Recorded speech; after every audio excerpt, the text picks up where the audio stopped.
ఆత్మ రూపంలో స్వామివారు ఉన్నారు. కానీ మనకి ఆ విషయం ఎరుకలోకి రావడం లేదు. ఎప్పుడైతే మనం తెలుసుకుంటామో నా ఆత్మ రూపంలోనే భగవంతుడు నాలో ఉన్నాడని ఎప్పుడైతే పూర్తిగా మనకి అనుభవపూర్వకంగా తెలుస్తుందో దాన్ని ఏమంటారు అంటున్నాము, జ్ఞాన ప్రాప్తి అంటారు. నువ్వు సూర్యకాంతిలో ఉన్న సూర్యుడిని తెలుసుకోగోరితే నీ కళ్ళను సూర్యుని దిశగా మరలించి చూడాలి. అలాగే దైవానుగ్రహం ఇప్పటికిప్పుడు ఉన్నప్పటికీ నీ స్వప్రయత్నం ద్వారానే తెలుసుకోవాలి. సూర్యుడు ఉన్నాడు కానీ సూర్యకాంతిలోనే మనం ఉంటున్నాం కదా. సూర్యుడైతే ఉంటున్నాడు కానీ సూర్యుడు ఎక్కడున్నాడు, ఎలా ఉన్నాడంటే ఆ వైపు మనం ఆ దిశ వైపు తిరగాలి. తిరిగితేనే కదా ఆ సూర్యుడు అక్కడ ఉన్నాడని తెలుస్తుంది. ఆ సూర్యుడు లేనా అంటే ఆయన ఉంటారు. సూర్యకాంతి వల్లనే మనం అన్ని వస్తువులు చూడటం అది జరుగుతుంది. కానీ ఎప్పటి వరకు మనం అటు తిరగమో ఆ స్వామి అలా ఉన్నారనో లేకపోతే అక్కడ ఆ డైరెక్షన్ లో ఉన్నారనో మనకు తెలుస్తుంది. ఎప్పటి వరకు తిరగమో అది మనకు తెలియదు. అలాగే ఏమంటున్నారు, మనలో కూడా దైవానుగ్రహం ఉన్నది. ఆ స్వామి వారు అనుగ్రహం వల్ల చైతన్య రూపంలో స్వామి మనలో ఉన్నారు. కానీ మనం ఎప్పటి వరకు స్వప్రయత్నం చేయమో, మనము మనగా సాధన చేసి మన లక్ష్యం సాధించి మన గమ్యమైన ఆత్మ సాక్షాత్కారాన్ని పొందము, అప్పటి వరకు ఏమంటున్నారు, మనం ఆ దైవాన్ని తెలుసుకోలేము. ఆ దైవాన్ని తెలుసుకోనంతసేపు మనకి జ్ఞానప్రాప్తి కానట్టే కదా.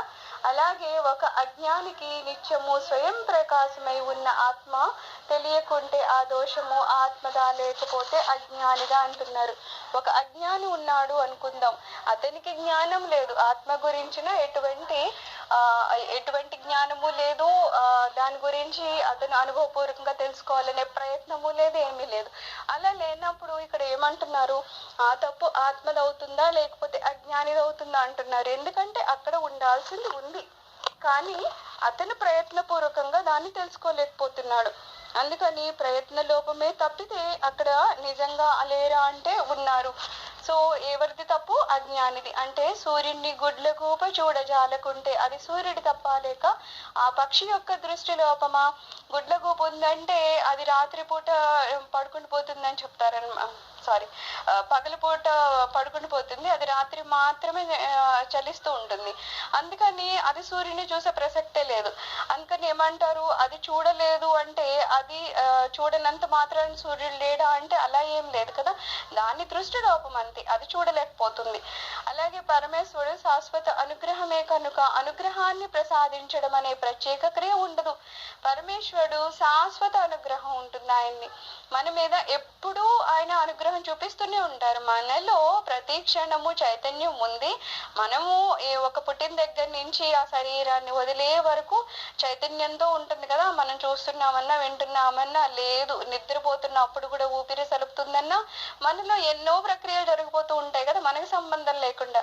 ఇవన్నీ జరుగుతున్నాయంటే చైతన్య రూపంలో భగవంతుడు మనలో ఉన్నాడు కాబట్టి మన శరీరము ఆ రకంగా ప్రక్రియలన్నీ జరుపుతున్నాయి కాబట్టే కదా మనం ఇంకా జీవించున్నాం అని చెప్పడం. అంటే ప్రతి క్షణము స్వామి వారి అనుగ్రహం మన మీద ఉంది. ఎప్పుడైతే ఆ స్వామివారి అనుగ్రహం మన మీద నుంచి తొలగిపోతుందో, ఎప్పుడైతే ఏ క్షణం అయితే అవంతా మన నుంచి స్వామి మన నుంచి దూరం అయిపోతారో వెంటనే ఏమవుతుంది, మొత్తం ఎన్ని ప్రక్రియలు ఒక క్షణంలో ఆగిపోతాయి. ఎన్నో ప్రక్రియలు జరుగుతున్నాయి కానీ అన్ని ఒక క్షణంలోనే ఆగిపోతూ ఉంటాయి. అంటే ఏంటి, ప్రతి క్షణము స్వామివారి అనుగ్రహం మన మీద ఉంటుంది కనుక అనుగ్రహాన్ని ప్రసాదించడం అనే ప్రత్యేక క్రియ అంటూ ఏమీ లేదు. పర్టికులర్ గా ఏదో మనం వెళ్ళి అక్కడ గుడికి వెళ్ళి స్వామి నా మీద అనుగ్రహం చూపించండి అంటే ఆయన చూపించేదైతే నిజంగా మనం జీవించడం చాలా కష్టం అయిపోయేది. కానీ ఇక్కడ అలా ఏమీ లేదు. మనం అనుకుంటాం అంతే, ఏమని, మనము ఆ స్వామిని అడిగితేనే ఆయన ఏదో అనుగ్రహం మన మీద చూపిస్తారని అనుకుంటాం. కానీ నిజానికి ఏమంటున్నారు, మనం అడిగినా అడగకపోయినా ప్రతి క్షణము స్వామి వారు మన మీద అనుగ్రహం చూపిస్తున్నారు. అదే శాశ్వతమైన అనుగ్రహం అంటారు. కనుక అనుగ్రహాన్ని ప్రసాదించడం అనే ప్రత్యేక క్రియ ఉండదు, అది సర్వత్రా వ్యాపించి ఉంటుంది.